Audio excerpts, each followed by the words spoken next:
I finally surrendered to my soul's desire to birth the book. It's been in the ether for around 6 years, but really marinating since the early 90s. Who is this book for?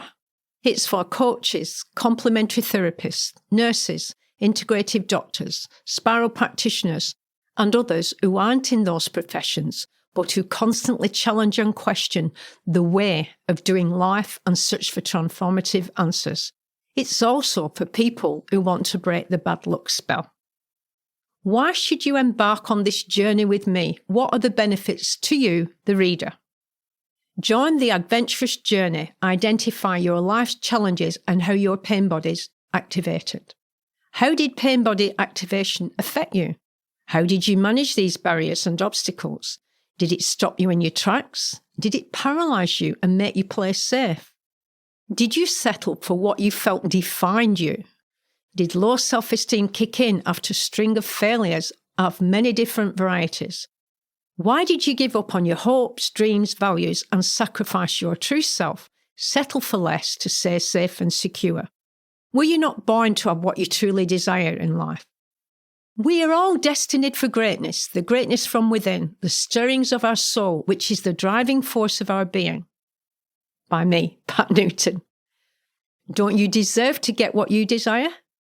If these questions stir something deep within, a longing, a yearning that still surfaces when triggered, plus the emptiness within that was never fulfilled, then join this journey. What led me to write this book? Vast amounts of knowledge acquired over my lifetime and still being expanded were trapped in my very being and needed an outlet to help others transition their life's journey. This knowledge tormented me for many years with wondering and questioning how could I turn it into a treasure map to help others. The catalyst to commit.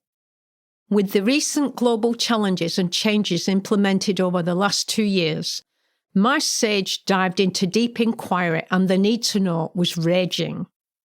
During a shamanic online container, 2 questions were posed. What do you live for? Truth, I yelled. What would you die for? Freedom. Indeed, because I felt the collective consciousness was in deep fear, I held several Zoom sessions to anyone who desired to join, to collapse some of the negative traits that were overwhelming the group and activate strength, empowerment, moving people into heart resonance. This overture to dispel myths and illusions surfaced and crystallized explosively. Dare to be bold and write your book. But of course, to write my book, I had to surrender completely and immerse myself into vulnerability. I realised I tempered down my message by my knowing my whole life for fear of finger-pointing, condemnation, name-calling, a heretic, a witch. It felt like dangerous territory. I was stepping outside my class system and the system at large. Whilst working in palliative care, I was explaining the complex disease process to a patient. Another employee overheard and stated, "What do you know? You're only a cotton mill girl from the north of England." I instantly felt like an arrow piercing my heart, but later I valued that girl within and determination to do whatever she wanted, regardless. Her innocence and wonder around what she could achieve in life and a constant inner drive to question and learn, then her excitement to teach others that were desirous to know. Know your place. Stay within those boundaries where you belong.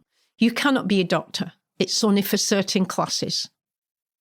In the UK, I attended a co-educational school where a group of boys were coached at lunchtime to win scholarships for grammar school placement. I was allowed to watch the teaching but not participate in completion of old exam papers. Why, you might ask? It was deemed that a girl would marry, have children, and didn't really need a career. Working class people should stay where they belong. Mind your own business, just get on with your work, do what you've been told to do. These events created a deep, profound reaction within me because I always asked the question, why, to everything that ever presented. I actually think I drove everyone mad with my constant need to know why.